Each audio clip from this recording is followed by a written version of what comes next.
Last month, the federal government launched a $2.4 billion fund to boost Canada's artificial intelligence sector and create a new AI safety institute.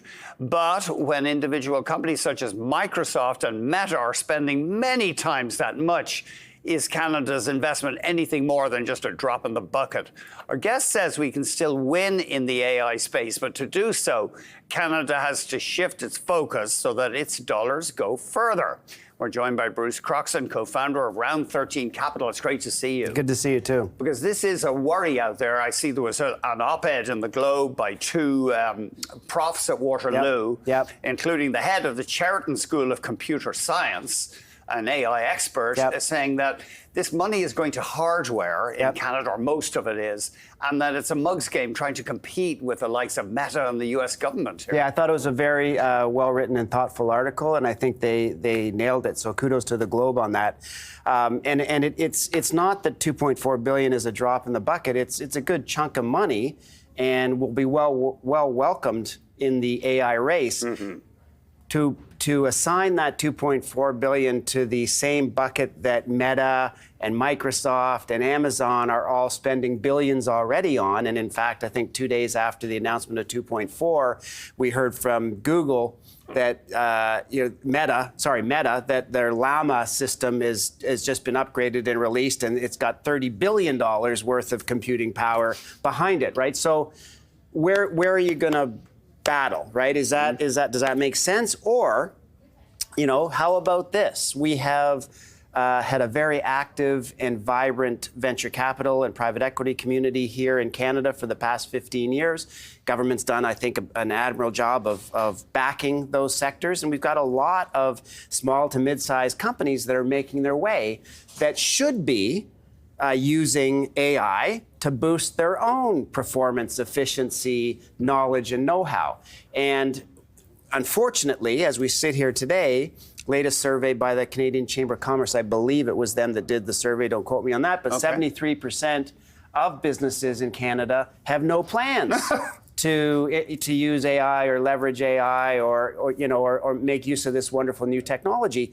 So how about $2.4 billion on education? Promoting entrepreneurship, use of AI, but not reinventing the wheel that already exists, that is open source and wide open for our companies to take advantage of 100%, 50%, however you want, as we take advantage of our own language modules that we have proprietary access to because they're our own companies. So that's sort of the short version of, $2.4 billion, thank you very much, but not on hardware, chips, things that are, we're already behind the 8 ball on. Is this complacency by Canadian corporations? Yeah, I think it is. Not investing, the 74% stat, it really is. Like, we're almost asleep at the wheel. And there's a whole conversation we could have as to whether, I haven't come across a new technology yet that isn't overhyped at the beginning and under-delivered, right? So maybe we're being prudent. We can discuss that. But no, I think we are in danger of falling behind.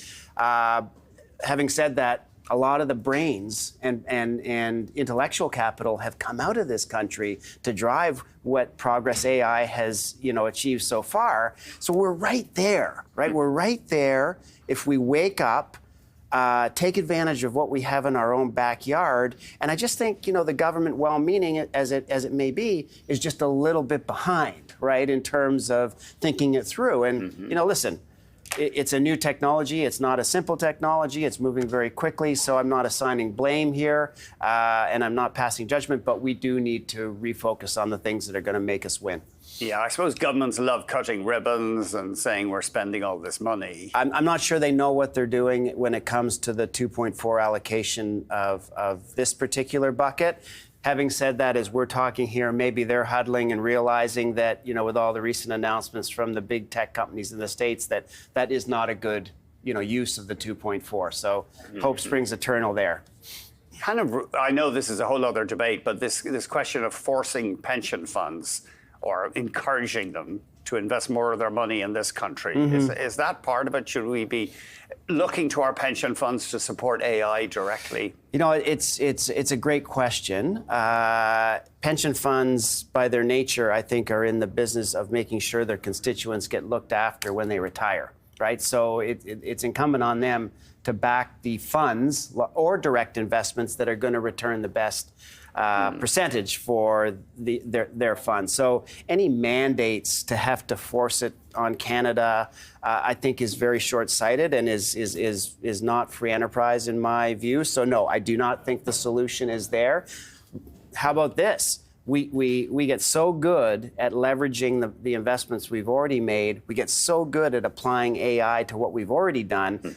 With the help of $2.4+ billion into the sector, education, entrepreneurship, that the Canadian pension funds can't help but say, hey, you know what? Best place to invest in AI is right here at home in Canada. There's the alternative vision for you. A more positive one. A more positive one, yeah.